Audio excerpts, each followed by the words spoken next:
Hi there.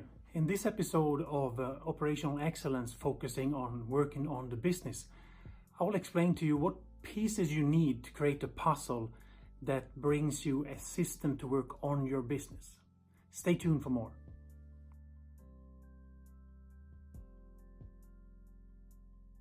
Hi, my name is Johan Mylov. I'm the founder and CEO of Lean Dimensions International. And we have our famous operational excellence triangle here that shows the whole system, how all this works together. Today I'm going to talk about one part of it, which is called working on the business. So the concentration is going to be on the right hand side of this triangle. You can watch a video that shows the whole system that is posted earlier, but pay attention to the right side. I will take you through that somewhat fast, but to give you an idea what this is about. First of all, we look at this as a system, and one part of that is this side.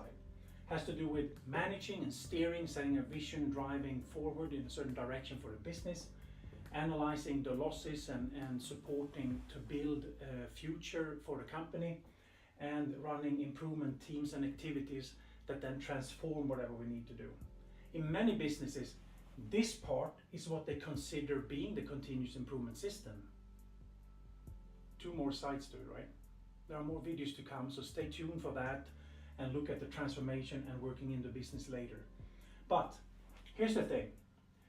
Steering committee needs to make sure that the direction is clear. Without the clear direction, people are just working, but might work against each other, and it's not aligned. One of the biggest problems in businesses today is disconnection. Steering committees are not connected to the business, so that when they say something in the steering committee, it automatically gets transferred to the organization. That doesn't really happen in many businesses today, unfortunately. Same thing from the other way up, which means that a clear direction has to be deployed. You have to make sure that it synchronizes all the way through your business, and the organization has to be aligned. If you have a clear direction, a deployment that is really clear, meaning that deployment is more than just planning, but it looks at what you're going to do, obstacles, resources, etc. So it's a lot of details around that, but it's there to make sure we create unity before we start. And the organization is now aligned.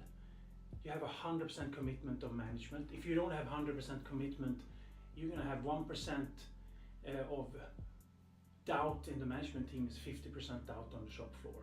Think about it like that. That's really a good ratio. Doesn't work in reality if you're not aligned, and you can't really fake it. I'm sorry, but it doesn't work. People try to use it. I say they have the improvement in their mouth, and if you're going to be serious about it, that doesn't work. And we know that, so if you're going to do it, be serious. Otherwise, spend your time on something else. You need to have a system of methods and tools, which is what you get from your team here. This is called pillars in some systems. I'm using that here as a kind of common name because there's so many, so I'm using that. But a pillar is basically some people take time out, they look at the business from outside of the actual process to look on the process, watch your family, watch the movie. So you watch your family when they are watching the movie, you're going to know everything about what the family is doing.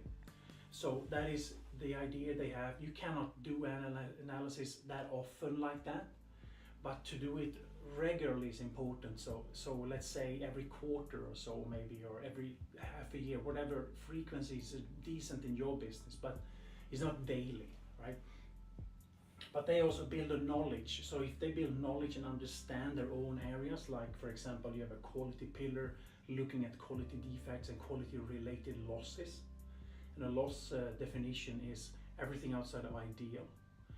So they look at quality, you have somebody look at it, maintenance, maybe industrial engineering, flow, which is very rare that companies actually do. And some people do value stream mapping there, and I've seen a lot of value stream maps. It's like they call it a value stream map. I don't know why, but it seems to be important to call it that. But it's not really a map if you don't have learned to see something new. It's not meant to be just confirming that things are happening after each other. It's everything happens between every step that you need to look at also, because that's a part of the business that nobody owns. Who owns the in between the steps in your business? Like planning? No, they don't own it, because anything can happen there. Is it a material handler? So who is it? Think about that. How often do you actually assign somebody saying, I own the entire process for every step? Some companies do, they're also successful. Some companies have process engineers and stuff for machines and workstation and not for the rest. So these guys are reviewing everything, not just portions of the business. And the improvement teams then, you put them together from different functions, and the importance of that is there's many facets to it. One is you have different technical knowledge maybe. You can also, so you can get input from different angles. You can get input from different personality types.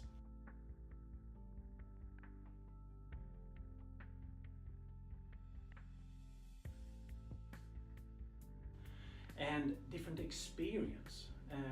So all these things come together in a team. If you manage that correct, it's amazing. And when the team is done, nobody really knows who came up with the idea. That's perfect, right? Because you don't start with the idea, you start with a problem, a goal and criteria before you start working on what to do. Because if you don't start like that, that team is actually taken hostage to implement a person's idea.